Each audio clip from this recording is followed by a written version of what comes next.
विश्वाधारम् गगनसदृशम् मेघवर्णम् शुभाङ्गम्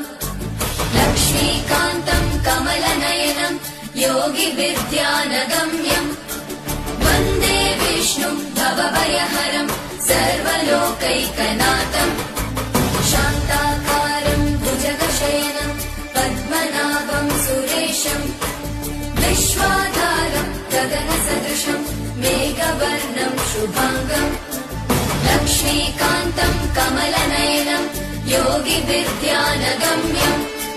वन्दे विष्णुम् भवभयहरम् सर्वलोकैकनाथम् त्रैलोक्यपूजितः श्रीमान् सदा विजय वर्धन